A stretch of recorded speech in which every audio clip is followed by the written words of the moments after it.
Good morning students. நாம இந்த வகுப்புல என்ன பார்க்க போறோம்னா, 6th ஸ்டாண்டர்டு தமிழ் தான் பார்த்துட்டு இருக்கோம். டேர்ம் 3ல ஃபர்ஸ்ட் யூனிட். பாடத்தினுடைய தலைப்பு என்னன்னு பார்த்தீங்கன்னா, வேலு நாச்சியார். அதற்கு முன்னாடி நாம என்ன பார்த்தோம்னு பார்த்தீங்கன்னா, உரைநடை. அது யாரை பத்தி படிச்சோன்னு பார்த்தீங்கன்னா, காந்தியடிகள். அதற்கு முன்னாடி என்ன பார்த்தோம்னு பார்த்தீங்கன்னா, கவிதை பேழை. அது வந்து தாரா பாரதியுடைய கவிதைகள். இந்த பாடத்தினுடைய தலைப்பு என்னன்னு பார்த்தீங்கன்னா, பாரதம் அன்றைய நாற்றங்கள். இந்த பாரதம் இன்றைக்கு பாரதமா இருக்கக்கூடிய இந்த இந்திய தாய்க்கு நாற்றங்காலாக விளங்கியதெல்லாம் எது எது? அப்ப இன்னைக்கு இந்திய வந்து ஒரு வளர்ந்து நிற்கக்கூடிய நாடாக இருக்குதுன்னா, அதற்கு பின்னாடி வந்துட்டு யாருடைய கான்ட்ரிபியூஷன்லாம் இருந்திருக்கும்? ஒவ்வொருத்தருடைய சிறு சிறு பங்களிப்பு தான் இன்னைக்கு இந்தியா என்று நாம வந்துட்டு பாரதம் என்ற நாடு தான் வந்து இந்தியா என்ற பெயர்ல வந்து இன்னைக்கு வளர்ந்து நிக்குது. அப்போ அதனோட பங்களிப்பு எல்லாம் இருந்திருக்கும். அதே மாதிரிதான் எந்த ஒரு செயலாக இருந்தாலும் அதற்கு பின்னாடி வந்துட்டு எவ்வளவு பெரிய ஒரு உயிர் தியாகங்களாகட்டும், எத்தனை பேர் வந்து வீர மரணம் வீர மரணம் புரிந்திருப்பாங்க, எத்தனை உயிர் தியாகங்கள் பண்ணியிருப்பாங்க, ஒரு மொழிக்காகவும் ஒரு நாட்டுக்காகவும் ஒவ்வொரு தேசத்திற்காகவும் வந்து பண்ணியிருப்பாங்களோ. அப்ப இன்னைக்கு இந்தியா என்ற நாடு இருக்குதுன்னா அதற்கு பின்னாடி இருக்கிற அந்த வலி வேதனை எல்லாம் இன்னைக்கு என்ன செய்ய முடியாது, அதை நம்மளால என்ன செய்ய முடியாதுன்னா உணரவே முடியாது. இதற்கு தான் நீங்க புரிஞ்சுக்கணும். ஏன்னு பாத்தீங்கன்னா, உங்களுக்கு எல்லாரும் எப்படி வந்துட்டு உங்களுக்கு ஒரு ஒரு இதுக்கு முன்னாடி கொஞ்சம் பேசிட்டு அதுக்கப்புறம் இந்த பாடத்துக்குள்ள போகணும். எப்படி வந்து நீங்கள்லாம் பொங்கல் கொண்டாடுனீங்கன்றத கேட்கணும். ஏன்னா, இது பொங்கல் எப்படி நம்ம மொழிக்கு கூட வந்துட்டு நம்ம நாட்டு கூட எப்படி வந்து நாட்டுப்பற்று எப்படி முக்கியமா இருக்குதோ, அப்ப அந்த நாட்டுல இருக்கிற மக்கள் பேசக்கூடிய அந்த மொழிக்கும் ஒரு பற்று இருக்கு இல்லையா? அந்த மொழியால தான் சிலர் வந்து இந்த பாடத்துல வந்து முக்கியத்துவம் குடுத்திருப்பாங்க. அதே மாரி மொழிக்கு எப்படி முக்கியத்துவம் நமக்கு வந்து உயிரோடு கலந்தது, உணர்வோடு கலந்தது தமிழ் மொழியாக தாய்மொழியை சொன்னாலும், அதே மாதிரி நம்ம பண்பாடு, கலாச்சாரம் மிக்க அ இந்த பொங்கல் திருநாளையும் உங்கள வந்து நல்லபடியா வந்து கொண்டாடுங்க அப்படின்னு சொல்லியிருப்பேன். ஏன்னா, எப்படி நம்ம மொழிக்கு முக்கியத்துவம் குடுக்குற மாரி நம்முடைய பண்பாட்டுக்கும் முக்கியத்துவம் ஏன்னா, இதெல்லாம் வந்து நம்ம பண்பாடு, கலாச்சாரமாகட்டும் நம்ம பின்பற்றணும்னு வச்சுக்கோங்களேன், நம்முடைய அடுத்த தலைமுறையினருக்கு வந்துட்டு இது கொஞ்சம் கொஞ்சமா இப்போ நாம முன்னோர்கள், தாத்தா, பாட்டி கொண்டாடுனத பார்த்தீங்கன்னா, அவங்க கொண்டாடுறதுக்கும், நம்ம கொண்டாடுறதுக்கும் எவ்வளவோ பெரிய வித்தியாசங்கள் வந்து மாற்றம் அடைஞ்சிருக்கும்.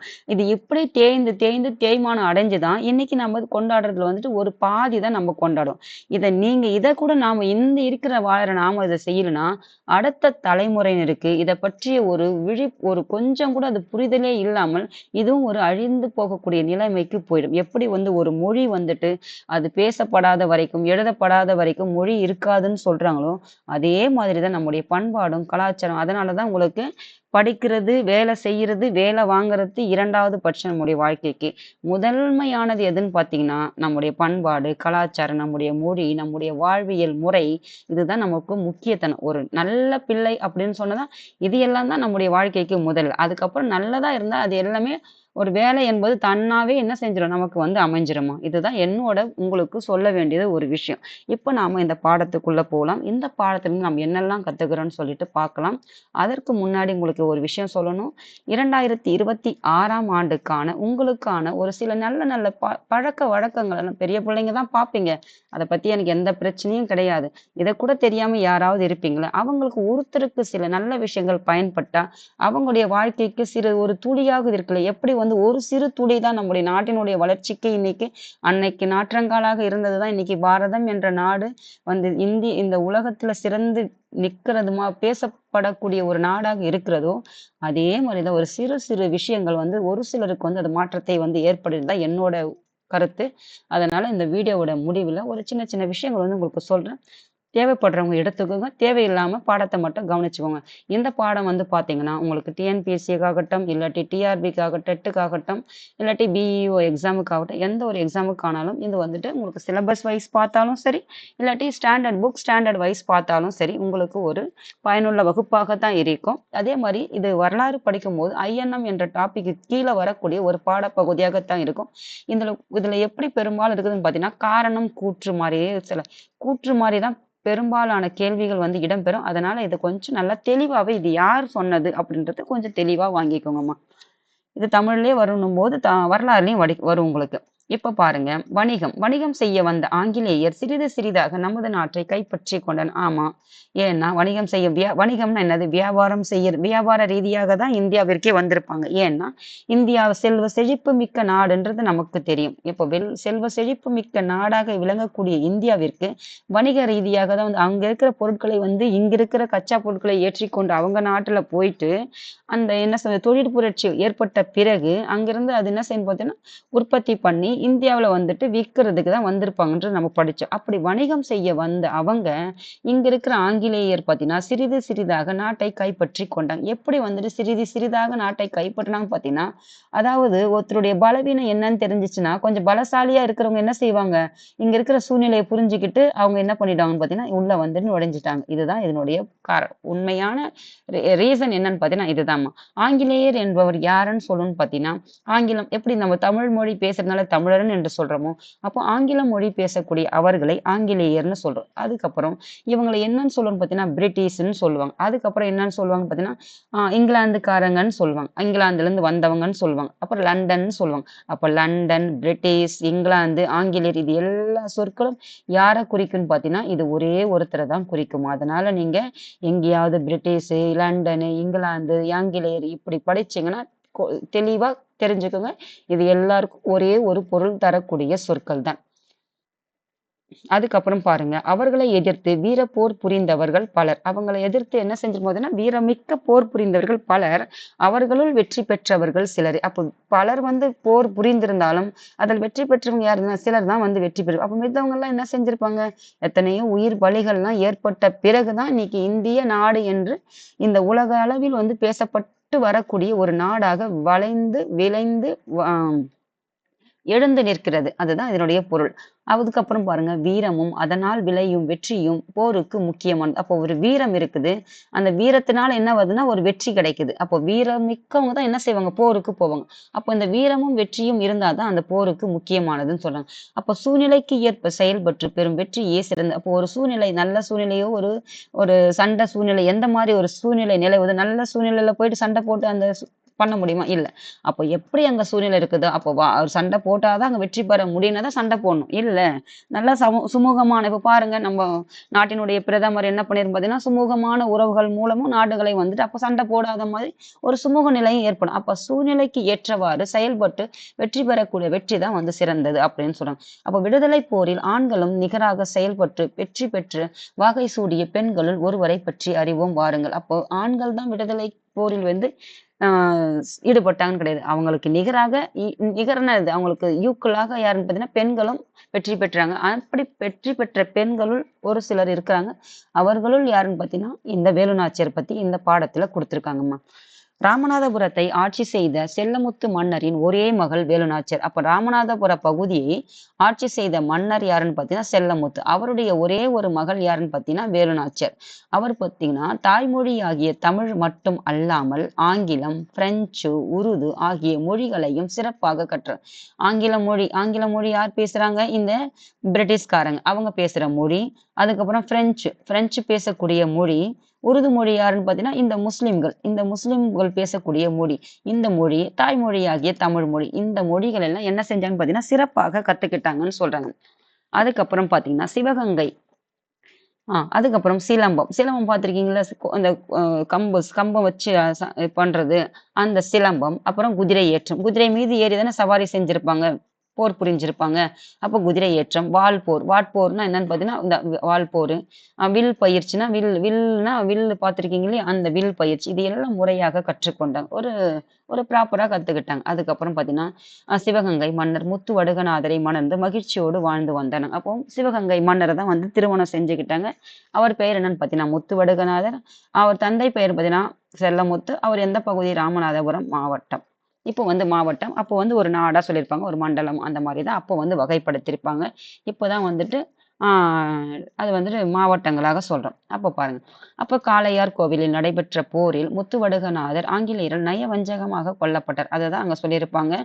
அந்த சூழ்நிலைக்கு ஏற்றவாறு செயல்பட்டு அது வெற்றி பெறதுதான் வெற்றியை ஒழிய சூழ்ச்சியாகவோ நயவஞ்சகமாகவோ செயல்பட்டு வெற்றி பெற்றால் அதற்கு வெற்றி ஆகாது. அதுதான் இங்க என்ன பண்ணிருப்பாங்க, ஆங்கிலேயர்கள் வந்துட்டு முத்து வடுகநாதரை வந்து நயவஞ்சகமாக சூழ்ச்சி செஞ்சு கொண்டு இருப்பாங்க. அது வந்து ஒரு வெற்றியா அப்படின்னு கேட்டா அது இல்லைன்றதுதான் இதனுடைய பொருள். காளையார் கோவில்.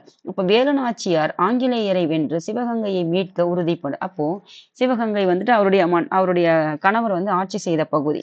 அப்போ அந்த பகுதியை ஒரு கொன்னுட்ட பிறகு அங்க ஆட்சி செய்யறதுக்கு யாராவது மன்னர் இருக்காங்களா? இல்ல. அப்ப அந்த பகுதி என்ன செய்வாங்க, ஆங்கிலேயர்கள் வெற்றி பெற்று மீட்டிருப்பாங்க. அப்போ எடுத்துட்டு இருப்பாங்க. அப்போ அந்த பகுதி என்ன செய்யணும், ஆங்கிலேயர்கிட்ட இருந்து மீட்கிறது தான் இவங்களுடைய நோக்கமா இருந்தது. உறுதி பூண்டிருப்பாங்க. அதுதான் இதனுடைய கொடுத்திருப்பாங்க. இப்ப பாருங்கம்மா.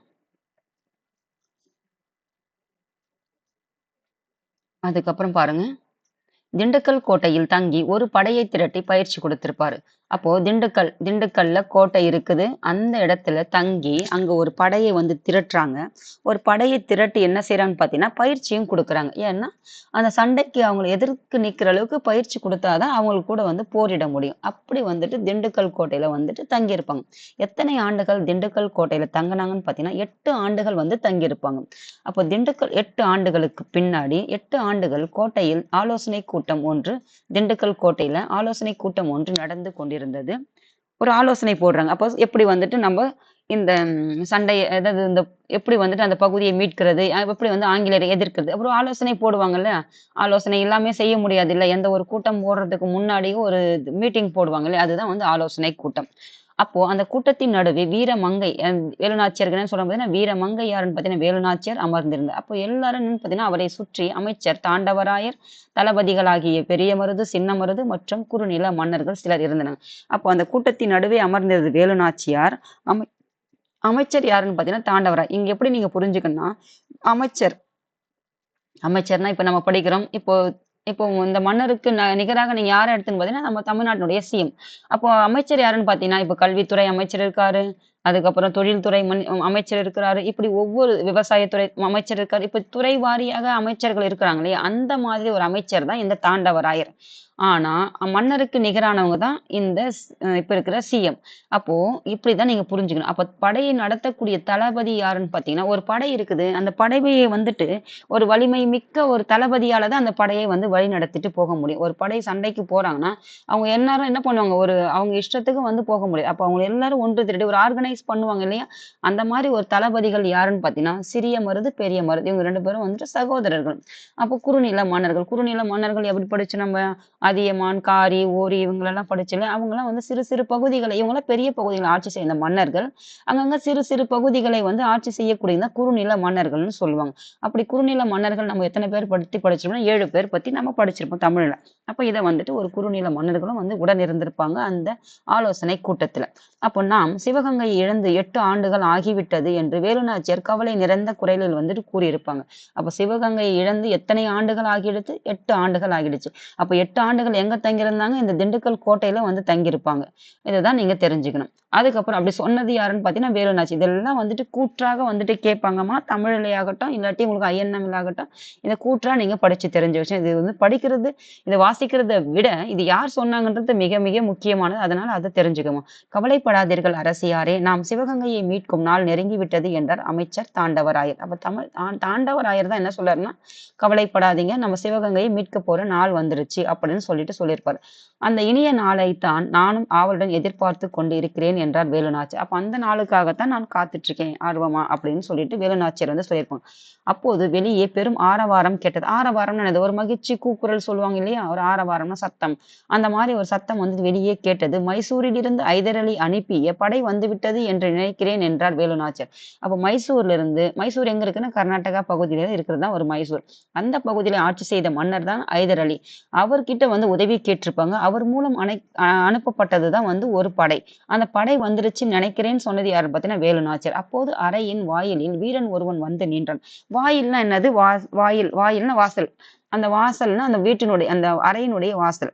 அந்த வாயிலில் வந்து வீரன் ஒருவன் வந்து நின்றான். அரசியாருக்கு வணக்கம். மைசூரில் இருந்து 5000 குதிரைப்படை வீரர்கள் வந்துள்ளனர். அப்ப மைசூர்ல இருந்து எத்தனை படைனா 5000 குதிரைப்படை. எந்த படைன்னு பார்த்தீங்கன்னா குதிரைப்படை வீரர்கள் வந்துள்ளனர் என்றான் அவன். அப்படியா, மகிழ்ச்சி. அவர்களை ஓய்வு எடுக்கச் சொல், நான் பிறகு வந்து பார்க்கிறேன் என்றார் வேலுநாச்சியார். வீரன் வெளியேறினான். அவங்க சொன்னாங்க அப்படியா, அப்போ ஓய்வெடுக்க சொல்லுங்க. நான் அப்புறம் வந்து பார்க்கிறேன் அப்படின்னு சொல்லிட்டு சொன்னது யாருன்னு பார்த்தீங்கன்னா, வேலு நாச்சியார். வீரன் வந்துட்டு வெளியேறிட்டான் கேட்டுட்டு. அப்ப ஐதர் அலி உறுதியாக படையை அனுப்புவார் என்று எனக்கு முன்பே தெரியும் அரசியாரே என்றார் அமைச்சர் தாண்டவராயர். அப்படி அனுப்புவாருன்னு எனக்கு முன்னாடியே தெரியும் அப்படின்னு சொன்னது யாருன்னு பார்த்தீங்கன்னா, அமைச்சர் தாண்டவராயர். ஏன் அப்படி சொல்லியிருப்பாருன்னு பாருங்க. எதனால் அப்படி சொல்கிறீர்கள் அப்படின்னு சொல்லிட்டு யார் கேட்டாங்கன்னு பார்த்தீங்கன்னா, வேலு நாச்சியார் வந்து கேட்டார். நாம் இருவரும் ஐதர் அலியை சந்திக்க மைசூர் சென்றோம் அல்லவா? அப்போது தாங்கள் அவரிடம் உருது மொழியில் பேசினீர்கள். அப்போது அவர் முகத்தில் பெரிய மகிழ்ச்சி தோன்றியதை நான் கண்டேன் என்றார் தாண்டவராயர். அதாவது ஐதர் அலி எங்கன்னா கர்நாடகா. கர்நாடகாவில் எந்த மொழி பேசுவாங்க? உருது மொழி. ஏன்னா வந்துட்டு இவர் வந்துட்டு உருது மொழி கர்நாடகாவுல கிடையாது. கர்நாடகால வந்து கன்னட மொழி பேசுவாங்க. ஆனா ஐதர் அலி வந்துட்டு பார்த்தீங்கன்னா, ஒரு முஸ்லிம். அவர் வந்துட்டு என்ன மொழின்னு பார்த்தீங்கன்னா, உருது மொழியில பேசுனாங்க. அப்ப இவங்களும் வந்து உருது மொழி தெரியறதுனால, அந்த மொழியில பேசுறதுனால அவர் முகத்துல மகிழ்ச்சி ஏற்பட்டது. அதனால வந்து அனுப்புவாருன்னு எனக்கு தெரியும் முன்னாடி அப்படிங்கிறது. நீங்க ஒண்ணும் இல்ல. நாம இப்ப தமிழ்நாட்டுல இருக்கிறோம். தமிழ்நாட்டுல இருந்து நீங்க வேற ஒரு ஸ்டேட்டுக்கு போயிட்டு பார்த்தீங்கன்னா, உங்களுக்கு எந்த மொழியும் தெரியல. ஆனா ஒரு தமிழ் மொழி பேசுறவங்க கிடைச்சா எப்படி ஒரு மகிழ்ச்சி கிடைக்கும்? அதே மாரி தான். அதனால நீங்க என்ன செய்யணும்னு பார்த்தீங்கன்னா, எந்த ஒரு மொழி உங்களுக்கு பிடிச்ச மொழியாக இருந்தாலும் என்ன செய்யணும்? படிக்கிறதுக்கோ, எழுதுறதுக்கோ, பேசுறதுக்கோ கத்துக்கோங்க. ஏன்னா, இங்கிருந்து நாம அதாவது சொல்லுவாங்கல்ல, கிணத்து தவளையா இருக்கிற வரைக்கும் அதனுடைய வேல்யூ என்னன்னு தெரியாது. அதே நாம ஒரு இடத்துல இருந்து இன்னொரு இடத்துக்கு போகும்போது, அதாவது அதனுடைய வேல்யூ என்னன்னு தெரியும். உங்களுக்கு என்ன சொல்றேன்னு பார்த்தீங்கன்னா, ஒண்ணுத்த வந்து நான் உங்கள வந்து திணிக்க சொல்லல. அத வந்துட்டு நீங்க வந்து என்ன சொல்லணும்? உங்களுக்கு தேவைப்பட்டா அத பயன்படுத்திக்கோங்க. அதாவது நமக்கு தேவைன்னு ஒண்ணு இருக்கு இல்லையா? திணிக்கிறது ஒண்ணு இல்ல. யாரோடது வேணா நீங்க எடுத்துக்கோன்னு சொல்ற திணிக்கிறதுக்கும், எனக்கு தேவைன்னா நான் எடுத்துக்கிறேன்னு சொல்றதுக்கும் வித்தியாசம் இருக்குதுல்ல. அதுதான் நீங்க இத புரிஞ்சுக்கணும். அப்ப யாருக்கு இது தேவையோ அதனுடைய இப்போ இப்போ நீங்க ஒரு மொழி தேவைன்னா, ஆங்கில மொழி இருந்தா இந்த உலகத்துல எங்க வேணாலும் நீங்க போயிட்டு வரலாம். அப்போ ஒரு மொழி தெரிஞ்சா அடுத்த நீங்க ஸ்டேட்டுக்கு போணும்னா, அப்போ அந்த ஸ்டேட்டுடைய மொழியோ, ஏதாவது ஒரு மொழிய நீங்க தெரிஞ்சுக்கணும்னா, அப்போ அதனுடைய ஒரு பயன் இருக்கு இல்லையா? அததான் அங்க சொல்லியிருக்காங்க. அப்ப அந்த உருது மொழியில பேச அதில மொழியால என்ன சொல்லணும் மகிழ்ச்சி அடைஞ்சுக்கணும். ஏன்னா, அந்த மொழியால வந்துட்டு என்ன சொல்லணும் ஒரு கனெக்ட். அதுதான் அங்க சொல்லியிருக்காங்க. அப்போ நம் அரசியல் அதுக்கு தோன்றியதை கண்டேன்னு சொன்னது யார் என்பது தாண்டவராய். அப்போ நம் அரசியாரின் பன்மொழி அறிவு நமக்கு பெரிய நன்மையை தந்திருக்கிறது என்றார் சின்னமருது. பன்மொழின்னா என்னது? பல மொழி பேசக்கூடிய அந்த அறிவு. பல மொழிகளை கத்துக்கோங்க. நீங்க ஒண்ணும் இல்ல பல மொழி யாருக்கு தெரியும்னு பார்த்தீங்கன்னா, பெரும்பாலும் இந்த கர்நாடகா இருக்குதா? இந்த கர்நாடகால எது கனெக்ட் ஆகுது? தமிழ் கனெக்ட் ஆகுது. அங்க அப்புறம் தெலுங்கானா கனெக்ட் ஆகும். அதுக்கப்புறம் பார்த்தீங்கன்னா, இந்த மகாராஷ்டிரா கனெக்ட் ஆகும். இது எல்லாமே கனெக்ட் ஆகும். அப்போ இங்க இருக்கிற மராத்தி மொழி பேசுவாங்க. அதுக்கப்புறம் இங்க இருக்கிற இந்த கோவா மக்களும் கொஞ்சம் பேசுவாங்க. அந்த மொழி கோவால என்ன பேசுவாங்க? பெரும்பாலும் அங்க ஆங்கில மொழிகள் பேசுவாங்க. அதுக்கப்புறம் பார்த்தீங்கன்னா, அப்ப அதனால அவங்களுக்கு ஆங்கிலம் தெரியும். இந்த மராத்தி மொழி தெரியும். தெலுங்கு தெரியும். இந்த தமிழ் மொழி தெரியும். அவங்களுடைய கன்னட மொழியும் தெரியும். நீங்க பெரும்பாலும் பாருங்க, அந்த மாநிலத்தில இருக்கிற மக்கள் பார்த்தீங்கன்னா, இங்க இருக்கிற இந்த பார்டர்ல இருக்கிற பகுதியில இருக்கிற மக்கள் பார்த்தீங்கன்னா, பல மொழி கற்றவர்களாகத்தான் இருப்பாங்க. அதனால இவங்க எங்க வேணாலும் போயிட்டு என்ன செஞ்சவங்கன்னு பார்த்தீங்கன்னா, அதனுடைய கம்யூனிகேஷன வந்துட்டு ஒரு ஒரு பெரிய விஷயமாக இருக்காது. அதனால நீங்களும் என்ன செய்யணும்னு பார்த்தீங்கன்னா, உங்களுக்கு தேவையான பட்சத்தில எந்த மொழி உங்களுக்கு விருப்பம் இருக்குதோ, விருப்பம்ன்றது ஒண்ணு இருக்கு. திணிப்புன்றது ஒண்ணு இருக்குது. உங்கள யாரும் திணிக்க சொல்லல. உங்களுக்கு விருப்பமா இருந்தா படிக்க தெரிஞ்சுக்கங்க. ஏன்னா, அது வாழ்க்கைக்கு மிகவும் பயனுள்ள வகையில இருக்கும்மா. அதாவது நம்ம இந்த இடத்துல இருக்கிற வரைக்கும் அதனுடைய அ ஒரு புரிதல் பயன் தெரியாது. அதே நம்ம கொஞ்சம் ஒரு படிப்பு விஷயமாக, ஒரு வேலைவாய்ப்பு விஷயமாக நம்ம போகும்போது, அது நமக்கு ஒரு மிகப்பெரிய வந்துட்டு ஒரு பயனுள்ள வகையில இருக்கும். அதனால உங்களுக்கு எந்த மொழி தேவையோ அத கத்துக்கோங்கம்மா. அதுக்கப்புறம் பாருங்க, நமக்கு பெரிய நன்மையை தந்திருக்கிறது என்றார் சின்னவர். ஆம்.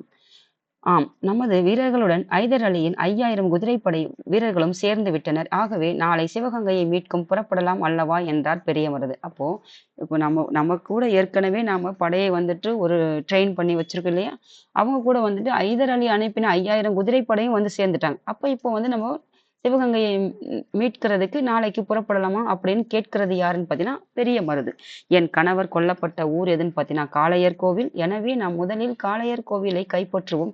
பிறகு சிவகங்கையை மீட்போம் என்றார் வேலுநாச்சியார். அவர் கொல்லப்பட்டது எங்க? காளையர் கோவில் என்ற இடத்துல. அப்ப அந்த பகுதியை தான் நான் முதல்ல மீட்கணும்.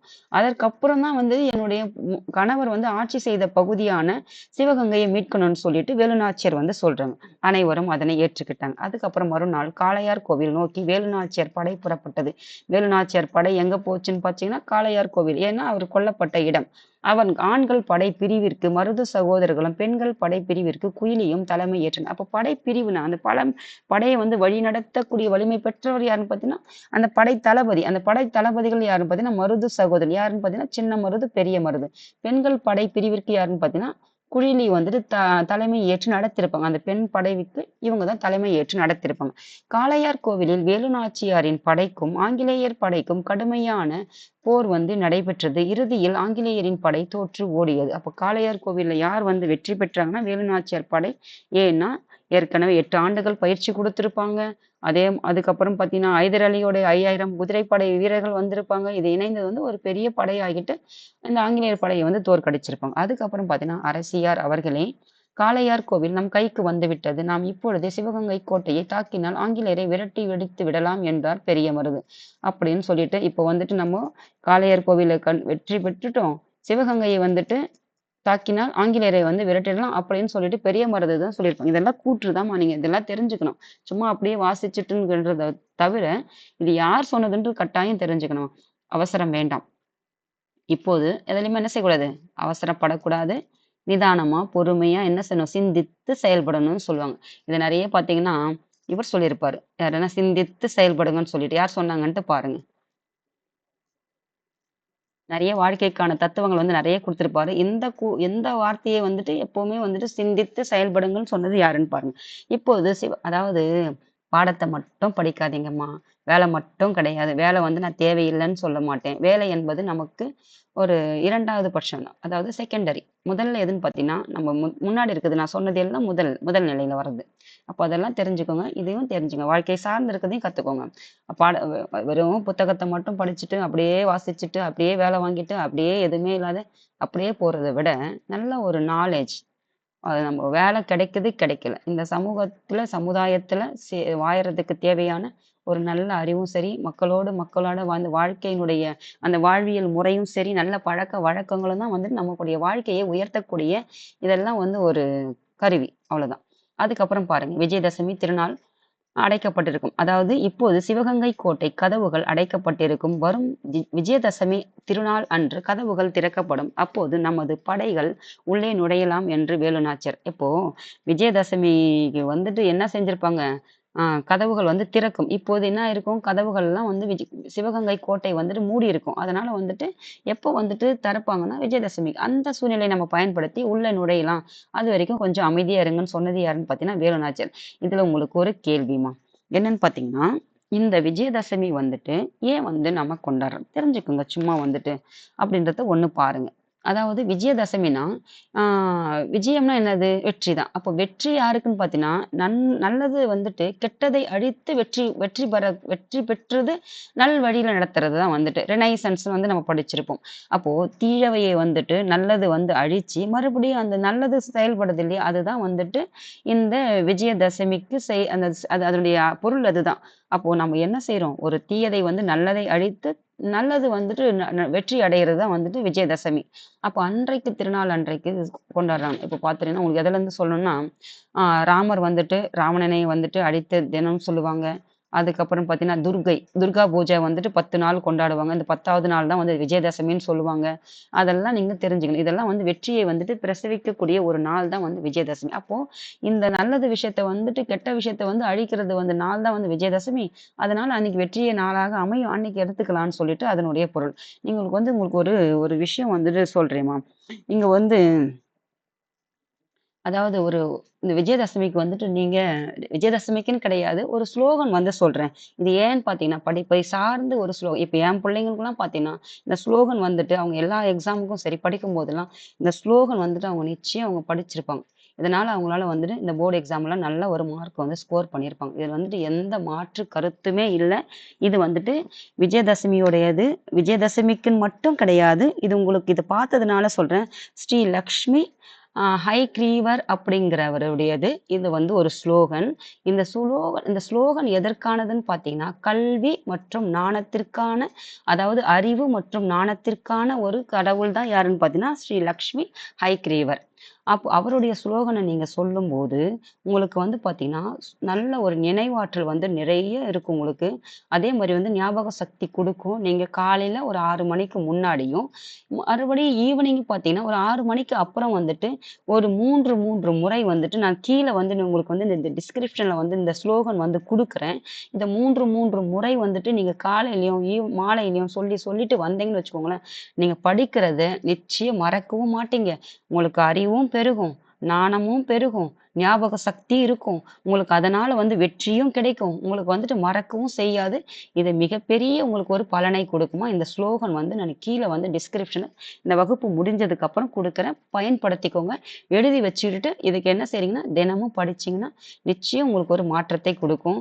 அதாவது எப்படின்னா, நாவில் இங்க ஒரு ஒரு ஸ்லோகன் பாருங்க. இப்ப நம்ம இது படிக்கிறோம் இல்லையா? "நாவில் சரஸ்வதி நற்றுணையாக நாபிக் கமலம் நல்வேல் காக்க." நாவில் யார் இருக்கா? சரஸ்வதி இருக்கா. அப்ப அந்த சரஸ்வதி நம்ம படிக்கிறோம்னா, அத நம்ம மனசுல நிறுத்தணும் இல்லையா? அப்ப இந்த ஸ்லோகன நீங்க நிச்சயம் சொல்லணும். அந்த ஸ்லோகன் உங்களுக்கு நிச்சய பலன் கொடுக்கும். இத நீங்க உங்களுக்கு ஏற்கனவே நாங்க விஜயதசமிக்கே குடுக்கணும்னு நெனச்சுட்டு இருந்தேன். இத அப்படியே நான் வந்து மறந்துச்சு. இந்த இந்த வார்த்தைய நான் பார்த்ததுனால, உங்களுக்கு இது டிஸ்கிரிப்ஷன்ல நான் குடுக்குறேன். நீங்க அத பயன்படுத்திக்கோங்க. நிச்சயம் உங்களுக்கு வந்து ஞாபக சக்தி, நினைவாற்றல் நிச்சயம் பெருகும். நீங்க இத பயன்படுத்திக்கோங்க. அப்பொழுது பெரிய காவல் இருக்குமே என்றார் சென்னமருது. அப்ப அன்னைக்கு வந்து திறந்திருக்கும், அன்னைக்கு போகலான்னு சொல்றீங்க. அன்னைக்கு பெரிய காவல் இருக்குமே அப்படின்னு சொன்னது யாருன்னு பார்த்தீங்கன்னா, சின்னமருது. விஜயதசமி நாளில் கோட்டைக்குள் செல்வதற்கு பெண்களுக்கு மட்டுமே அனுமதி உண்டு. ஏன்னா, அன்னைக்கு என்ன செஞ்சிருப்பாங்க? பெண்கள் துர்கை பூஜை எல்லாம் செய்வாங்கல்ல. விஜயதசமி 10வது நாள் துர்கா பூஜைன்னு தான் சொல்லுவாங்க. இந்த துர்கா பூஜையை வந்துட்டு 10வது நாள் தான் வந்து விஜயதசமி. அப்போ யார் இருப்பாங்கன்னு பார்த்தீங்கன்னா, பெண்கள் தான் இந்த விஜயதசமிய வந்து கொண்டாடுவாங்கன்னு சொல்றாங்க. அப்போ அனுமதி உண்டு. நமது பெண்கள் படைப்பிரிவினர் கூடைகளில் பூக்கள், பழங்கள் ஆகியவற்றுடன் ஆயுதங்களையும் மறைத்துக் கொண்டு கோட்டைக்குள் செல்லட்டும். அப்ப பெண்கள் தான் அலோவ் பண்ணுவாங்க. பெண்கள் போகும்போது என்ன இருக்கட்டும், அந்த பழங்கள், பூக்கூடைகள்லாம் எடுத்துட்டு போவாங்கல்ல பூஜைக்கு. அப்படி பூஜைக்கு போகும்போது ஆயுதங்களையும் அதுல பூக்குள்ள மறைச்சு எடுத்துட்டு போகட்டும் கோட்டைக்கு அப்படின்னு சொல்லுவாங்க. உள்ளே அவர்கள் தாக்குதலை தொடங்கியதும் நமது ஆண்கள் படைப்பிரிவினரும் கோட்டைக்குள் நுழைந்து தாக்கட்டும் அப்படின்னு சொல்லுவாங்க. ஆங்கிலேயரை விரட்டி அடித்து விடலாம் என்றார் வேலுநாச்சியார். அப்போ அப்படி அவங்க வந்து இதெல்லாம் யார் சொல்றாங்கன்னு பார்த்தீங்கன்னா, வேலுநாச்சியார் தான் வந்துட்டு விஜயதசமிக்குள்ள எந்த மாதிரி போகலாம். அப்போ பெண்கள் முதல்ல போகட்டும். அதுக்கப்புறம் ஆண்கள் போன பிறகு, அதுக்கப்புறம் ஆங்கிலேயரை வந்து விரட்டி அடிக்கலாம். இந்த வேலுநாச்சியார் என்ற ஒரு படம் கூட இருக்குமா? அந்த படத்த வந்துட்டு பாருங்க. வேலுநாச்சியார் பத்தி ஒரு படம் இருக்கும். நெறைய இந்த மாரி படங்கள்லாம் இருக்கும். நீங்க இதெல்லாம் உங்களுக்கு எப்படின்னு பார்த்தீங்கன்னா, ஒரு விசுவலைஸ் பண்ணி பார்த்தீங்கன்னா, உங்களுக்கு மறக்காது. பாடமா படிச்சு மாங்குன்னு ஏத்துறத விட, இந்த மாரி ஒரு படத்த பார்த்தீங்கன்னா, எப்படி நமக்கு ஒரு ஞாபகம் இருக்குது. அந்த மாரி பார்த்தீங்கன்னா, உங்களுக்கு அந்த அவங்கள பத்தி ஒரு படம் கூட இருக்கும். பாருங்க. ஒரு வாட்டி பார்த்தீங்கன்னா, உங்களுக்கு அது ஞாபகம் இருக்கும். நடுக்கல் பாருங்க. ஒரு வீர பெண்மணிக்காக நடப்பட்ட கல் தான் வந்து நடுக்கல். அதுக்கப்புறம் அப்படியே செய்யலாம் அரசியாரே. இன்னும் ஒரு செய்தி. தங்களை காட்டிக் கொடுக்குமாறு உடையாள் என்னும் பெண்ணை ஆங்கிலேயர்கள் வற்புறுத்தினார்களாம். அவர்கள் மறுத்ததால் கொன்று விட்டார்களாம் அவர். அதாவது உடையாள் என்ற பெண் வந்துட்டு இவர்களை அதாவது வேலு நாச்சியாரை வந்துட்டு காட்டிக் குடுக்கிறதுக்காக வந்துட்டு துன்புறுத்தினார்கள், வற்புறுத்தினார்கள் ஆங்கிலேயர்கள். ஆனா, அவங்க வந்து சொல்றதுக்கு மறுத்துட்டாங்க. அதனால என்ன ஆயிடுச்சுன்னு பார்த்தீங்கன்னா, அவர்களை வந்து கொன்னுட்டாங்க அப்படின்னு சொல்றாங்க. கொன்று விட்டார்கள். அவருக்கு நாம் உரிய முறையில் சிறப்பு செய்ய வேண்டும் என்றார். அதற்கு ஒரு மரியாதை செய்யணும் இல்லையா? அப்படின்னு சொன்னவர் யாருன்னா, அமைச்சர் இவரு. அப்போ அமைச்சர் என்ன சொல்லுவாரு? என்ன நடக்குதோ அமைச்சர் இங்கலாம் என்ன சொல்றாங்க? அமைச்சர்கள் தானே யாருக்கு கீழ இருக்காங்க? முதலமைச்சருக்கு கீழ இருக்காங்க. அப்போ அமைச்சர் வந்து அரசிக்கு எடுத்து சொல்றார். அப்போ அவருக்கு ஒரு நடுகல் நடுவதற்கு ஏற்பாடு செய்யுங்கள் அமைச்சரே. அவரது பெருமையை எல்லோரும் அறிந்து கொள்ளட்டும் என்றார் வேலுநாச்சியார். அப்போ அப்படிப்பட்ட உயிர் தியாகமே பண்ணியிருக்காங்க. அவருக்கு ஒரு சிறப்பாற்றல் இல்லையா? அததான் வந்து அவங்க சொல்லியிருக்காங்க. அப்போ நடுக்கல் வந்துட்டு வீரர்களுக்கு நடப்படும் கல் வந்துட்டு வீரமிக்க செயல் செய்த அந்த பெண்ணுக்கும் வந்து நடுக்கல் வந்து நட்டிருக்காங்க. அது யாருன்னு பார்த்தீங்கன்னா வேலுநாச்சியார். விஜயதசமிக்கு முதல் நாள் சிவகங்கையை நோக்கி புறப்பட்டது படை. அப்போ என்னைக்கு போறாங்க சிவகங்கையை நோக்கின்னு பார்த்தீங்கன்னா, விஜயதசமிக்கு முன்னாடி நாள். அப்போ புறப்பட்டது. வழியில் உடையாளுக்கு நடுப்பட்ட யாருக்கு வந்து நடுக்கல்ன்னு பார்த்தீங்கன்னா, குழிலி வந்துட்டு படைப்பிரிவு பெண்கள் படைப்பிரிவுக்கு தலைமை வந்துட்டு குழிலி. ஆனா நடுக்கல் யாருக்குன்னு பார்த்தீங்கன்னா, இந்த உடையாளுக்கு. அப்போ உடையாளுக்கு தான் பார்த்தீங்கன்னா, நடுக்கல் வந்து நடப்பட்டது. அப்போ உடையாளுக்காக நடப்பட்ட நடுக்கல் முன்பு குதிரையில் இருந்து இறங்கினார் வேலுநாச்சியார். தாம் வைத்திருந்த தாலியை எடுத்து அந்த நடுக்கல்லுக்கு காணிக்கையாக செலுத்தி வணங்கினார். அந்த வீரமிக்க செயலுக்கு என்ன செஞ்சிருக்காங்கன்னா, தன் தாலியை எடுத்து என்ன செஞ்சிருக்காங்கன்னா, அவங்களுக்கு வந்துட்டு காணிக்கையாக குடுத்துருக்காங்க. அருகில் நின்ற வீரர்கள் உடையாள் புகழ் ஓங்குக என்று முழக்கமிட்டனர். மறுநாள் காலை சிவகங்கை அடைந்தது அப்படின்றாங்க. அரசியாரே, நான் நமது நான் நமது பெண்கள் படைப்பிரிவுடன் மாறுவேடத்தில் உள்ளே செல்கிறேன். உள்ளே சென்றதும் அங்குள்ள ஆயுதக் கிடங்குக்கு எப்படியாவது தீ வைத்து விடுகிறேன். எரிவது தெரிந்ததும் நம் படையை உள்ளே நுழையட்டும் என்று கூறினார் குயிலி. குயிலி தான் வந்து பெண் படைப்பிரிவுக்கு தலைமை ஏற்றிருப்பாங்க. அவங்க என்ன சொல்றாங்கன்னு பார்த்தீங்கன்னா, நான் மாறு வேடத்துல பெண்கள் படைப்பிரிவுக்கு தலைமையா இருக்கிற மாறு வேடத்துல உள்ள போறேன். அப்போ போயிட்டு அங்க இருக்கிற ஆயுதங்கள்லாம் வச்சிருப்பாங்க இல்லையா? ஆயுத கிடங்கெல்லாம் ஆங்கிலேயர்கள். அத நான் எரிச்சிடுறேன் அப்படின்னு சொல்லிட்டு, அதுக்கப்புறம் நீ எரியும்போது நீங்க உள்ள வந்துட்டு ஆண்கள் படைப்பிரிவை வந்துட்டு அனுப்புங்கன்னு சொல்றாங்க. அப்படியே ஆகட்டும் என்றார் வேலுநாச்சியார். குயிலியும் பெண்கள் படையினரும் கோட்டைக்குள் சென்றாங்க. குயிலியும் அவங்க கூட இருக்கிற அந்த படை பெண்களும் போறாங்க. அப்படி சிறிது நேரத்தில் கோட்டைக்குள் பெரும் கூச்சல் எழுந்தது. உள்ளே உயரமாக தீ எரிவது தெரிந்தது. உள்ள போனதும் பெண்களும் போயிருப்பாங்க, குயிலியும் போயிருப்பாங்க, தலைவி இல்லையா? போனதுக்கப்புறம் என்ன ஆச்சுன்னா, கோட்டைக்குள்ள பெரும் கூச்சல் எழுந்தது. அப்புறமா தீயும் எரிவது தெரிந்ததுன்றாங்க. அதுக்கப்புறம் நமது படை உள்ளே நுழையட்டும். ஏன்னா சொல்லிட்டாங்களே, தீ தெரிஞ்சு அனுப்பி விடுங்கன்னு அப்படியே ஆணையிட்டார் வேலுநாச்சியார். படை வீரர்கள் கோட்டைக்குள் பாய்ந்து சென்றனர். ஆங்கிலேயரின் படையுடன் கடுமையான போரிட்டனர். இறுதியில் ஆங்கில படை தோல்வியடைந்து கோட்டையை விட்டு ஓடியது. பாருங்க, எப்படிப்பட்ட வீரமிக்க பெண்மணியா இருந்திருந்தா ஒரு ஆங்கிலேயரே இருந்ததற்கு ஒரு வலிமை பெற்ற பெண்மணியாக இருந்திருப்பாங்கன்னு பாருங்க. அதனாலதான் நாம என்ன செய்யறோம், வரலாற்று இன்றளவும் பேசப்படக்கூடிய எப்படி வந்துட்டு வட இந்தியாவில் ஜான்சி ராணியும், அதே மாதிரி தென்னிந்தியாவில் ஒரு வீரமிக்க பெண்மணி யாருன்னு பாத்தீங்கன்னா வேலு நாச்சியார். இப்படி தெரிஞ்சுக்கோங்க, மறக்காது உங்களுக்கு. வெற்றி வெற்றி என்று முழக்கமிட்டனர் வீரர்கள். இந்த வெற்றிக்கு காரணமான குயிலி எங்கே என்று கேட்டார் வேலு நாச்சியார். அதுக்கப்புறம் குயிலி தன் உடலில் தீ வைத்துக் கொண்டு ஆயுத கிடங்குக்குள் குதித்து விட்டார் என்று வீரர்கள் கூறினார்கள். அப்போ எங்கன்னு கேட்கறாங்க, அவங்க தன் உடல்ல தீ வச்சுக்கிட்டு தான் ஆயுத கிடங்குக்குள்ள அவங்க குதிச்சுட்டதுக்கு அப்புறம் தான் அந்த ஆயுத கிடங்கை அழிக்க முடிஞ்சது. அதனாலதான் நாம வெற்றி பெற முடிஞ்சது அப்படின்னு சொல்லிடுவார். குயிலி தம் உயிரை தந்து நம் நாட்டை மீட்டு கொடுத்திருக்கிறார். அவரது துணிவுக்கும் தியாகத்திற்கும் வீரத்திற்கும் தலை வணங்குகிறேன் என்று உணர்ச்சி பெருக்கோடு கூறினார் வேலுநாச்சியார். சாதாரண விஷயமா? எப்படின்னு நம்மலாம் ஒரு சின்ன ஒரு விஷயம் செய்யறதுக்கு கூட யோசிப்போமான்னு தெரியல. ஆனா உயிர் தியாகம், எத்தனை உயிர் பலிகள், எத்தனை ரத்த காடா இருந்து இன்னைக்கு ஒரு இந்தியா என்ற நாடு நிக்குதுன்னா, இது எல்லாம் ஒரு சின்ன சின்ன துளிதான். இதுதான் வந்து நற்றங்காலாக இருந்திருக்கும் இந்தியா என்ற நாட்டிற்காக. அப்படின்னும் போது இதெல்லாம் ஒரு உணர்ச்சி பெருக்கோடு கூறினார் வேலுநாச்சியார் அப்படின்றது எந்த மாற்று கருத்தும் இல்லை. வேலுநாச்சியாரின் வீரம், அவங்களுடைய வீரம், ஆமா. அதுக்கப்புறம் மருது சகோதரர்களின் ஆற்றல். ஆற்றல் என்னது? அவங்களுடைய வலிமை, அவங்களுடைய அந்த வலிமைன்னு என்ன சொல்றது, வலிமைனா ஒரு ஒரு வீரம்ன்றது அவங்களுக்கு. ஆற்றல்னா ஒரு சக்தி. அதுக்கப்புறம் பார்த்தீங்கன்னா, ஐதர் அலியினுடைய உதவி. அவங்க வந்து 5000 குதிரைப்படைகளை அமைச்சதுனால. இது எல்லாம் ஆகியோரோட உதவியால தான் குயிலியுடைய தியாகம். அவங்க வந்து தியாகம் பண்ணியிருப்பாங்க. ஏன்னா ஆயுத கிடங்களை அழிச்சதுனால தான் இவங்களுக்கு எதிர்த்து இருக்கிறது அந்த ஆயுதங்கள் இல்லாமலா இருந்தா இவங்களால ஜெயிக்க முடிஞ்சது. இதையெல்லாம் இணைந்ததுனால சிவகங்கை மீட்கப்பட்டதுன்னு சொல்லிட்டு கொடுத்துருக்காங்க. அதுக்கப்புறம் இந்த கதையை வந்து நாடகமாக வகுப்பறையில் நடித்து காட்டுக. மாணவர்கள் என்ன செய்யணும் பார்த்தீங்கன்னா, இந்த பாடத்தை படிச்சதுக்கு அப்புறம் ஒரு கதையை வந்துட்டு குயிலி ஒரு கேரக்டராகவும், வேலுநாச்சியார் ராணி ஒரு கேரக்டராகவும், தாண்டவராயன் அமைச்சர் ஒரு கேரக்டராகவும், அதுக்கப்புறம் மருது சகோதரர்கள், அதுக்கப்புறம் சின்ன மருது, பெரிய மருது, அதுக்கப்புறம் தளபதிகள்னு சொல்லுவாங்களே, இவங்க ஒரு கேரக்டராகவும், இந்த மாதிரி ஒவ்வொரு கேரக்டரா நின்று நடிச்சு காமிக்க சொல்லி அவங்களுடைய ரோல்ல வந்து நிக்க சொல்லியிருக்காங்க. இதுதான் இதனுடைய பொருள். இதுக்கப்புறம் கிராமர் ஒண்ணு இருக்குது. 4 வகை சொற்கள். இத கொஞ்சம் பார்த்துருவோம்.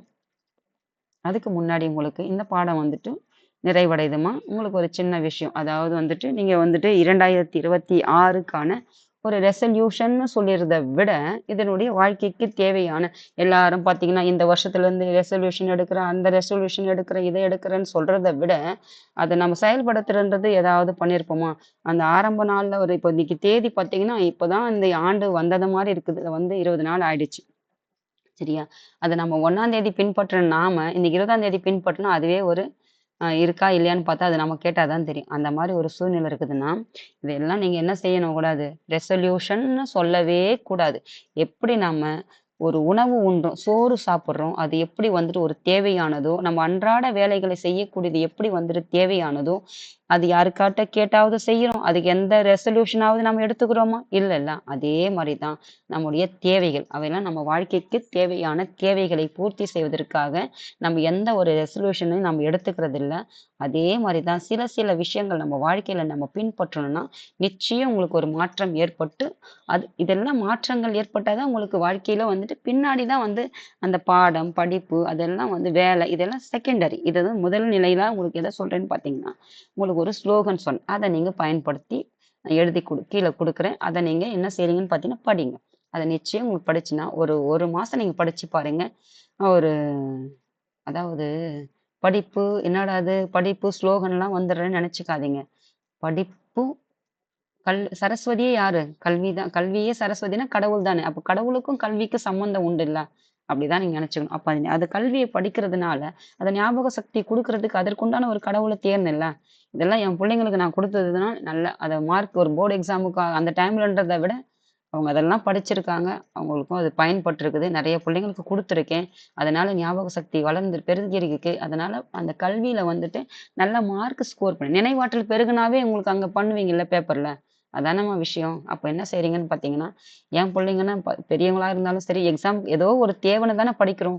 அப்ப அந்த தேவைக்கு அது நல்லா அது அது முழுமை அடையணும்னா, அத ஞாபகம் வச்சுக்கணும்னா தேவை தானே அது படிக்கணும். அப்போ இதெல்லாம் கொஞ்சம் படிச்சீங்கன்னா, உங்களுக்கு நிச்சயம் அது பயன்படும். அந்த ஸ்லோகன படிங்க. 2வது என்னன்னு பார்த்தீங்கன்னா, அதாவது சீக்கிரமா எழுந்துச்சு படிக்கிறதுக்கு பாருங்கம்மா. சில பேர் பார்த்தீங்கன்னா, இதெல்லாம் முன்னாடி இதோட முடிஞ்சிருச்சும்மா பாடம். இப்ப பார்க்குறவங்களுக்கு வந்துட்டு சின்ன யாராவது ஒருத்தர், அதாவது உங்களுக்கு நான் ஏற்கனவே சொல்லியிருந்தேன். "யான் பெற்ற இன்பம் பெருக இவ்வையகம்." அப்படின்னு சொல்லியிருப்பேன். நான் என்னெல்லாம் உங்களுக்கு ஒரு கண்ணுக்கு பார்த்தனோ, அதெல்லாம் உங்களுக்கு குடுக்கணும்னு நெனச்சேன். ஆனா கேட்கணும்னு நெனச்சு யாரும் கேட்கல. ஆனாலும், ஒரு அம்மா என்ன செய்வாங்க, தான் பிள்ளைங்களுக்கு கேட்காம குடுக்குறது தான அம்மா. அப்போ நல்ல நல்ல விஷயங்கள வந்து தான் பிள்ளைங்களுக்கு குடுப்பாங்களே! நான் கண்டதையாகட்டும், நான் அப்பப்போ அந்த வீடியோ ஷார்ட்ஸ் எல்லாம் உங்களுக்கு சின்ன சின்னதா நான் போட்டு, முடிஞ்சா அதுக்கு வாய்ஸ் ஓவர் குடுக்குறேன். இல்லாட்டி அந்த ஷார்ட்ஸ் மட்டும் நான் போடுறேன். நீங்க பார்க்குறவங்க பார்த்து தெரிஞ்சுக்கோங்க. ஏன்னா, அத பார்த்தீங்கன்னா, உங்களுக்கு எதனோட பயன்படும்னு பார்த்தீங்கன்னா, நீங்க ஜியோகிராஃபி படிக்கும்போது நிச்சயம் அது பயன்படும்.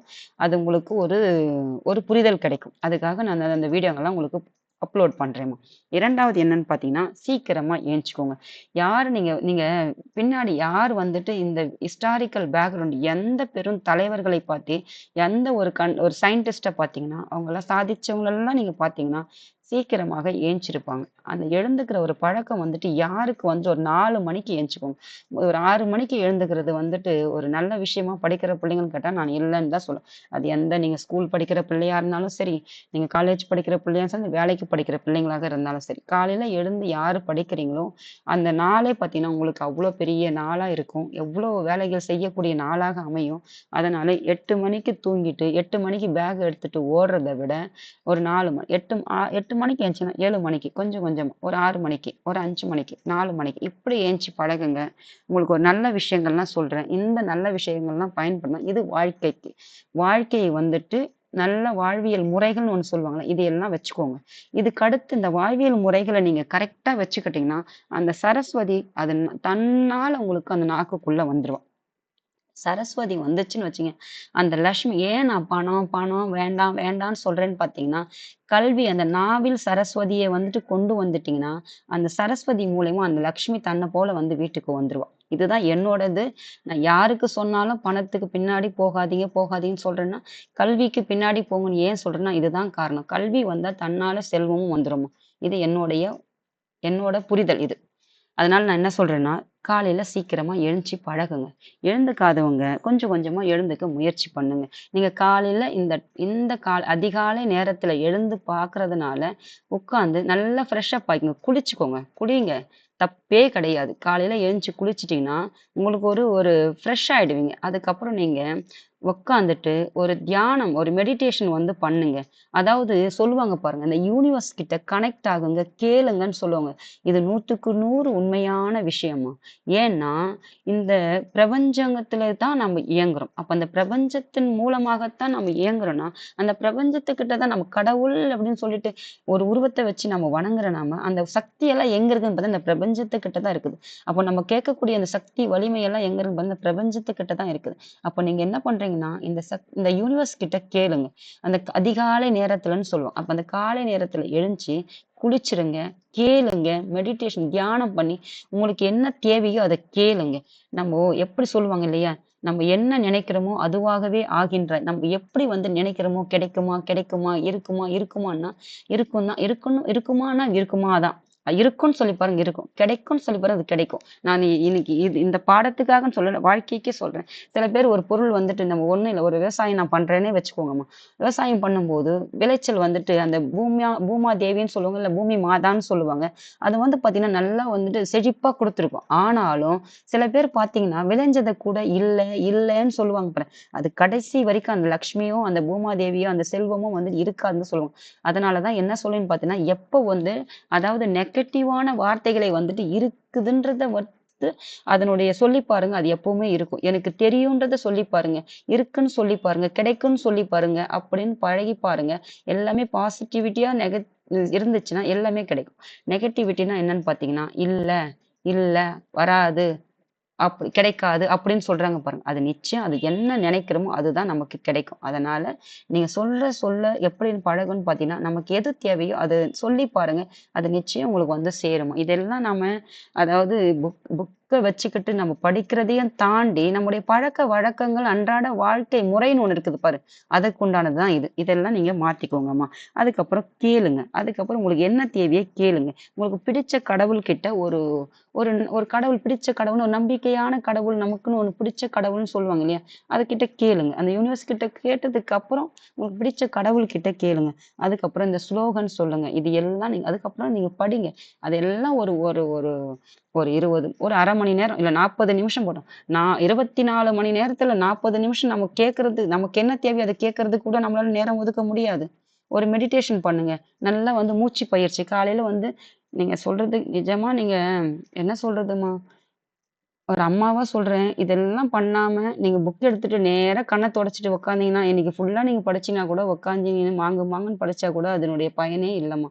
அத விட நான் இந்த சொல்ல சின்ன சின்ன சொல்ற இன்ஸ்ட்ரக்ஷன் எல்லாம் நீங்க படிச்சு பாருங்க, செஞ்சு பாருங்க. நிச்சயம் உங்களுக்கு இந்த நாள நீங்க எழுதி வச்சுக்கோங்க.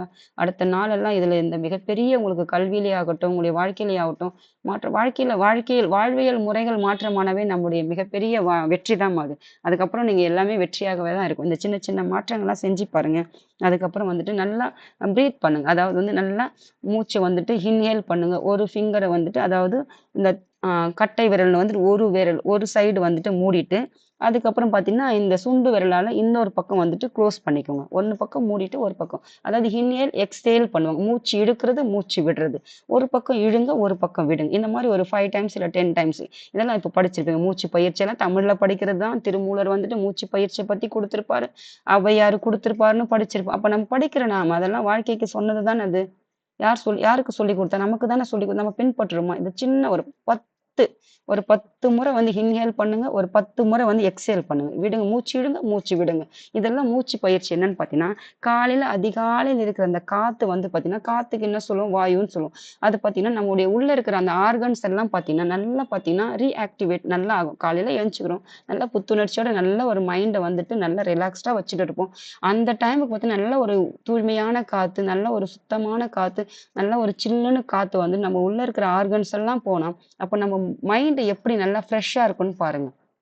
அதே மாரி இன்னொரு விஷயம் ஒரு முக்கியமான விஷயம் சொல்றேன் கேட்டுக்கோங்கம்மா. இதெல்லாம் ஒரு அம்மாவா இருந்தா என்ன சொல்லுவாங்க அததான் சொல்றேன். என்னன்னா, இந்த காலையில எழுந்த உடனே நம்ம ஃபோன் எடுத்து நல்லா ஸ்க்ரோல் பண்ணி பார்க்குறோம் பாருங்க. நிச்சயம் இதுல பார்த்தீங்கன்னா, ஒரு 1/2 மணி நேரத்திலிருந்து 1 மணி நேரம் நிச்சயம் போகும். ஏதாவது பயன் இருக்கா? ஏதாவது இருக்கா? நம்ம ஒரு விஷயம் வந்துட்டு இப்போ வீடியோ பார்க்குறேன். தேவைன்னா பார்க்க போறீங்க. தேவையில்ல பார்க்காதீங்க. அவசியமே இல்ல. யாருக்கு தேவையோ தெரியல. சுத்தமா படிக்கிறது புரியல அப்படின்றவங்க பார்க்க போறாங்க. தேவைன்றவங்க பார்க்க போறது கிடையாது. இப்ப இந்த வீடியோ பார்க்குறாங்கன்னா, யாருக்கு தேவையோ அவங்க தானே தேடுவாங்க. தேவையில்லாதவங்க இப்போ போயிட்டு சும்மா இருக்கிறவங்ககிட்ட குடுத்தா இத தேடுவாங்களா? அத பத்தி என்னன்னு தெரியுமா? தெரியாது. அப்போ அதே மாரி தான். உங்களுக்கு தேவையில்லாத கன்டென்ட்ட தலைக்குள்ள ஏத்திக்கிட்டு, அதுக்காக வருத்தப்பட்டு, அந்த நாள ஃபுல்லா காலையிலேயே ஏத்திக்கிட்டு வீணடிக்கிறத விட அத விட நீங்க எழுந்து, ஒரு நல்ல இந்த மாரி ஒரு சின்ன சின்ன எக்ஸர்சைஸ் எல்லாம் பண்ணி பாருங்க. நல்ல ஒரு மாற்றம் உங்களுக்கு நிச்சயம் கிடைக்கும். இது சின்ன ஒரு ஒரு மாற்றம் தான். இந்த சிறு சிறு மாற்றம் தான் உங்களுக்கு ஒரு பெரிய மாற்றத்தையே குடுக்கும். நீங்க நெறைய பேருடைய ஹிஸ்டாரிக்கல் பேக்ரவுண்ட் எல்லாம் எடுத்து பாருங்க. இந்த மாரியெல்லாம் ஒரு தூக்கத்த தொலைச்சவங்க தான் வந்து நெறைய சக்சஸ் பண்ணியிருப்பாங்க. சும்மாவெல்லாம் போயிட்டு யாருமே வந்துட்டு ஒரு இலக்க வந்து அடைஞ்சிட முடியாதும்மா. முதல்ல உங்களுக்கு இது தேவைன்ட்டு நெனைங்க. நான் வந்து சொல்லியிருப்பேன், வேலைன்றது செகண்டரி, பணம்ன்றது செகண்டரின்னு சொல்லியிருப்பேன். அதுதான் இதனுடைய காரணம். இது எல்லாம் நம்முடைய பழக்கவழக்கங்கள், வாழ்வியல் முறைகள். இது எல்லாம் நம்ம கரெக்ட்டா நாம பின்பற்றணும்னா, அதெல்லாம் உங்களுக்கு கண்டிப்பா ஒரு நாள் வந்து சேரும். அது சிறு சிறு துளி தான் பெருவெள்ளம். அப்ப சின்ன சின்னதா சேமிங்க. இதெல்லாம் சின்ன சின்ன செயல்கள். ஒரு நாள் 24 மணி நேரத்துல ஒரு 40 நிமிஷம், ஒரு 45 நிமிஷம் நமக்கான நம்முடைய உடல் ஆரோக்கியத்திற்காக செய்ய முடியாதா? எப்படி நம்ம சாப்பிடுறோம், தூங்குறோம், குளிக்கிறோம். இதெல்லாம் நம்முடைய அன்றாட தேவைகள் தானே. அதே மாரி அன்றாட தேவைகள தான் இதுவும் ஒழிய, இத நீங்க ரெசல்யூஷன் அப்படின்ற வார்த்தையால, தீர்மானம் அப்படின்ற வார்த்தையால இத சொல்லி நிரப்பவே முடியாது. சரிங்களா? அதனால நீங்க என்ன பண்றீங்க, இந்த சின்ன சின்ன விஷயத்தெல்லாம் நீங்க மாற்றம் பண்ணுங்க. அந்த ஸ்லோகன படிங்க. நிச்சயம் அடுத்த வருஷம் இதே நாள்ல உங்களுக்கு மிகப்பெரிய மாற்றத்தை குடுக்குதா, இல்லையான்னு மட்டும் பாருங்கம்மா. அதாவது கல்வியே உங்களுக்கு ஏன் கல்வியும், கடவுளையும் ஒண்ணா சேர்த்துக்கிறேன்னா, நான் சொல்லியிருப்பேன் சரஸ்வதி தான் வந்து உங்களுக்கு கல்வியே சரஸ்வதி தான். அந்த நாவில் சரஸ்வதி இருக்கிறதுனால தான் நம்ம நல்லா வந்துட்டு அந்த அதே மாதிரி வந்து அந்த நாவில் வந்து சரஸ்வதி இருக்கிறதுனால என்ன செய்யக்கூடாது? கெட்ட வார்த்தைகளே பேசக்கூடாது. நல்ல சரஸ்வதியே நாக்குல உட்கார்ந்துட்டு இருக்காள்னா, அதுல கெட்ட வார்த்தைலாம் பேசணுமா? அதனால நமக்கு ஏதாவது பலன் இருக்கா? அதெல்லாம் சின்ன சின்ன வார்த்தைகள சின்ன சின்னதெல்லாம் சின்ன சின்ன நெகட்டிவ் எல்லாம் தகர்த்துட்டீங்கனாவே உங்களுக்கு பாசிட்டிவ் வந்துட்டு தன்ன போல வந்துச்சுனாவே இப்போ ஒரு ஒரு விஷயம் நீங்க தேடுறீங்க. விஷயம் வந்து ஒரு ஒரு படிக்கிற சம்மந்தமாவே வச்சுக்கோங்க. ஒரு ஒரு ஷார்ட்டே வச்சுக்கோங்க. அத வந்துட்டு ஸ்க்ரோல் பண்ணி பார்க்குறீங்க. அத நீங்க பார்த்தீங்கன்னா, ஆட்டோமேட்டிக்கா நீங்க 1 பார்த்தா 10 வந்து நிக்கும். அந்த 10 தள்ளி, தள்ளி, தள்ளி, தள்ளி நீங்க பார்க்கறதுக்குள்ள ஒரு 1/2 மணி நேரம் ஆகும். அப்ப தேவையில்லாத குப்பை, நீ எத தேட வந்தியோ, அது உனக்கு என்ன தேட வந்தனையே மறக்கிற அளவுக்கு செஞ்சிருக்கும். அப்போ உன்னுடைய மூளையே மயங்கச் செய்றது தான் இதனுடைய சோசியல் மீடியாவே. சோசியல் மீடியா எதற்கு தேவையோ அதற்கு பயன்படுத்துங்க. தேவையில்லாத கன்டென்ட்ட உள்ள வாங்கி தலைக்கு ஏத்திட்டு, அதனால கால விரயத்தை ஏற்படுத்தி, கால விரயத்த பார்த்து, அதனால உங்க லைஃப் தான் வீணா போகுமே ஒழிய, அதுக்கு யாருக்கும் எந்த பலனும் யாரையோ போயிட்டு பார்த்துட்டு கிடக்குறோம். யாரோ ஒரு நான் ஏற்கனவே சொல்லியிருப்பேன். யாரோ ஒரு அம்மா சமைக்கிற வீடியோ 3 மணி நேரம் பார்க்குது. 3,00,000 பேர் பார்க்குறீங்க. ஆனா, வாழ்க்கைக்கு தேவையான நல்ல விஷயங்கள பார்க்கறதுக்கு யாராவது இருக்காங்கன்னு கேட்டா, அது சொல்றதுக்கே இல்ல. அதனால யாராவது ஒருத்தருக்காவது நான் சொன்னது பயன்படும்னு நினைக்கிறேன். அத பின்பற்றுங்கம்மா. அது உங்களுக்கு நிச்சயம் வந்துட்டு வாழ்க்கையில வந்து நல்ல ஒரு பலன் கிடைக்கும். இதெல்லாம் என் பிள்ளைங்களுக்கு நான் என்ன சொல்லிக் குடுத்துருக்கனோ, அத தான் இந்த வீடியோல 4 பேர் பார்த்தா கூட போதும் எனக்கு. அவங்களுக்கு 4 பேர்ல ஒருத்தருக்கு இது எடுத்துக்கிட்டா கூட போதும். ஏன்னா எல்லாருக்கும் எல்லாமும் எல்லாரும் சொல்றதில்ல. எல்லாருக்கும் எல்லாமும் தெரியும். எனக்கு கூட எல்லாமும் தெரியாது. எத்தனையோ விஷயங்கள் உங்ககிட்ட கூட நெறைய எல்லார்கிட்டயும் கத்துக்கலாம். சாகுற வயசு வயசு வரைக்கும் வந்தா கூட கத்துக்கிட்டே தான் இருப்போம். அதுதான் உண்மை. அதனால எந்த வயசுல நீங்க பார்க்கறவங்களா இருந்தாலும் சரி, கத்துக்கோங்க. நல்ல விஷயத்த யார் சொன்னாலும் கத்துக்கோங்க. தீய விஷயத்த வந்து நிராகரிச்சுருங்க. அவ்வளோதான். தேங்க்யூம்மா. இதுக்கு அடுத்த வகுப்புல வந்துட்டு நம்ம ஒண்ணு ஒண்ணா பார்க்கலாம். வரலாறு இருக்குது, கொஞ்சம் பெண்டிங்ல அது இருக்குது. அப்புறம் ஜியோகிராஃபி இருக்குது. கொஞ்சம் கொஞ்சமா எல்லாத்தையும் உங்களுக்கு ஒரு ஒரு சப்ஜெக்ட்டா நான் பார்க்குறேன். தேங்க்யூம்மா. ஏதாவது உங்களுக்கு இந்த கால விரயமா ஏதாவது சொல்லியிருந்தேன்னா ஸ்கிப் பண்ணிட்டு பாடத்த மட்டும் எடுத்துக்கோங்க. யார் தேவைப்படுறவங்களோ படிங்கம்மா. நல்ல விஷயங்கள கத்துக்கோங்க. நல்ல புள்ளைங்களா வளருங்க. நல்ல சமுதாயத்த உருவாக்கணும்னு சொல்லுவாங்க இல்லையா? அதற்கான தான் இதெல்லாம். தேங்க்யூம்மா.